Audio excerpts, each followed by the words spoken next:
Today, Fact Faction looks at 5 of the youngest killers.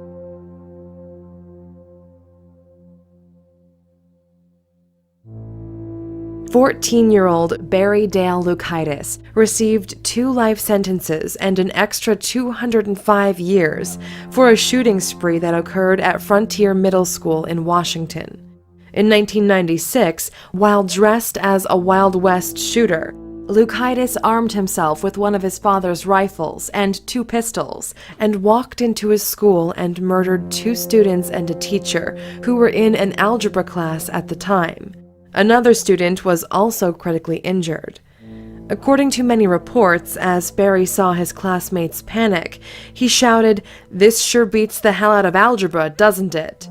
A quote from one of Stephen King's novels titled Rage, the contents of which closely mirrored Barry's situation, as it was about the main character holding his algebra class hostage and shooting 2 teachers. For a short amount of time, Barry held hostages in the hopes of escaping from the scene. However, once teacher and coach John Lane entered the classroom, students were swiftly evacuated, and Lukaitis was tackled to the ground where he was held until police arrived. Currently, Barry Lukaitis is serving 2 life sentences, alongside 205 years of mandatory time at Clallam Bay Corrections Facility. In recent years, the Supreme Court ruled that sending juveniles to prison for life without the possibility of parole is cruel and unusual punishment, and ordered defendants like Barry to be sentenced all over again. A resentencing will certainly be a polarizing choice for the community and for the victims' families.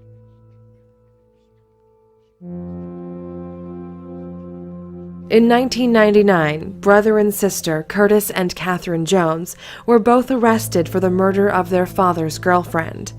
The 2 children, who were 12 and 13 years old at the time, had gotten a hold of their father's 9mm handgun and shot 29-year-old Sonia Spites dead.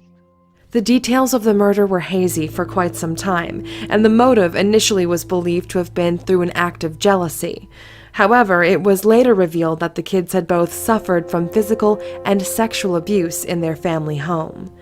The pair claimed that they were both abused by a male family member who lived in their house and who even shared a room with Curtis. Child Protective Services were informed a number of times of violence in the home, however they failed to take any action. In addition to their father's girlfriend, the children later revealed that they also had planned to murder their father, as well as the man who they say was responsible for the abuse. The pair were the first children at the time to be charged as adults, with first-degree murder, but after some pleading, this was changed to second-degree murder. They were found guilty and were each sentenced to 18 years in prison and a life of probation. In mid-2015, the 2 siblings were both released from prison at the ages of 29 and 30 years old. While behind bars, Curtis Jones was ordained as a Christian minister. Catherine said that she looks forward to catching up on all the things she has missed.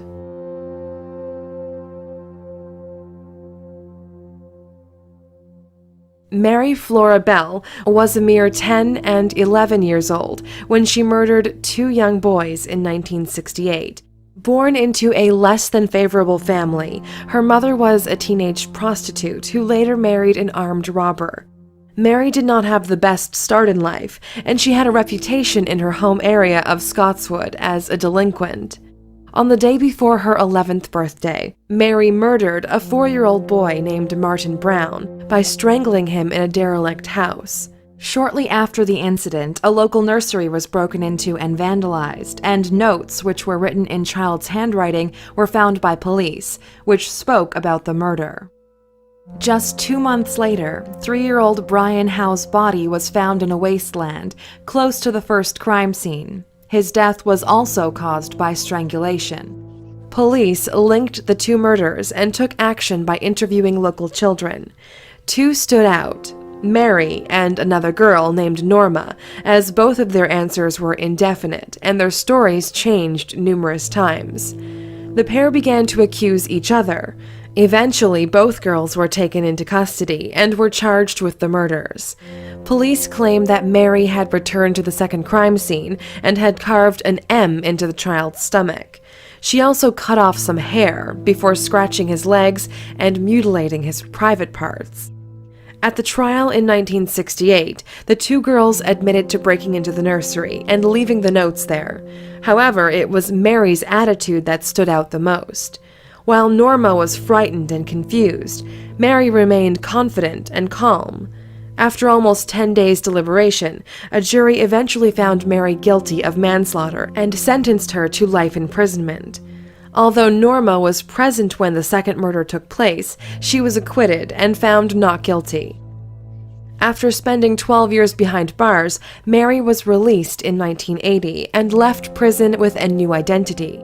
Greeted with a media uproar, she published a biography in 1998 titled Cries Unheard: The Story of Mary Bell.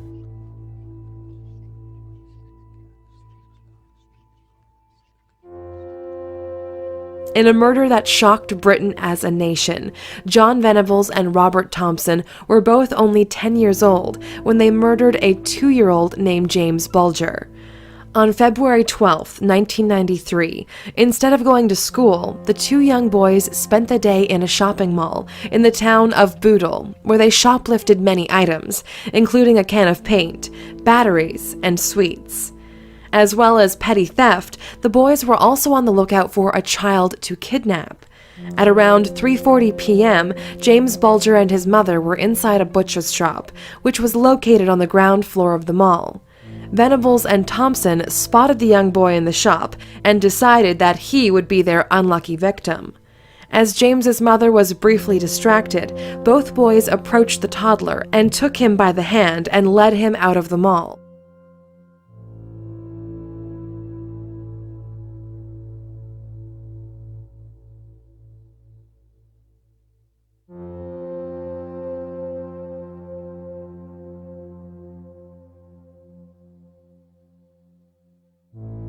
After walking for over 2 miles, they eventually ended up at Walton and Anfield Railway Station, where they began torturing the helpless toddler. Some of the 42 horrific injuries the young boy suffered included many bruises, cuts, and fractures. The boys had placed batteries inside his mouth, poured paint into his left eye, and threw bricks and stones at him. James Bulger was eventually put out of his misery as Venables and Thompson beat his head with an iron bar. After the brutal murder, the two boys placed his lifeless body onto the train tracks to make it appear like an accident. After police released grainy CCTV footage from the shopping mall, a woman came forward and identified John Venables as one of the boys. Both Venables and Thompson were subsequently arrested and were charged with the murder. You're under caution, and you do not have to say anything unless you wish to do so, but anything you say may be given in evidence. Now you understand that, don't you, John? Yeah. Alright. I have a photograph here, which is a video camera photograph. That's me. That's me. So the boy holding James's hand is you. Yeah. And the boy ahead of you, in the dark jacket and trousers, Robert Thompson. And what was it you told us? That I killed James. Can you just tell us what happened? He took me in the rail shop and started throwing bricks at him. And then Who did? Robbie. Why did he throw bricks at him? No. He hits him where exactly? In the face. In the I face. think he hit him in the eyes. And he hits him in the eyes. Right. Now, was James making any noises He then? was knocked out. He was knocked out. Was he moving at all? After they both confessed, they were given sentences, which meant they would remain in custody until they reached adulthood. The two boys, now men, are unable to explain why they committed the horrific crime. After being released in 2001, Venables and Thompson were both given new identities. In 2010, John Venables was sent back to prison on child pornography charges.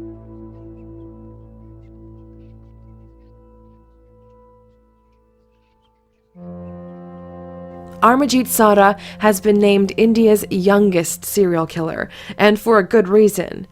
Born in 1998, this young boy, at the age of 8 years old, murdered 3 babies in cold blood. Sada's first victim was his 6-month-old cousin, who he killed in 2006. A few months later, he went on to murder his 8-month-old sister. According to various sources, Sada's family and some people living in the village knew about the murders, but did not report them because it was considered as family matters. Sada's final victim was a neighbor's 6-month-old daughter.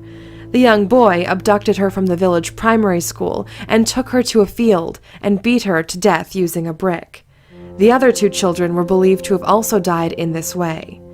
When asked about the disappearance of the neighbor's daughter, Sada confessed to the killing and even led police to the place where the murder had occurred.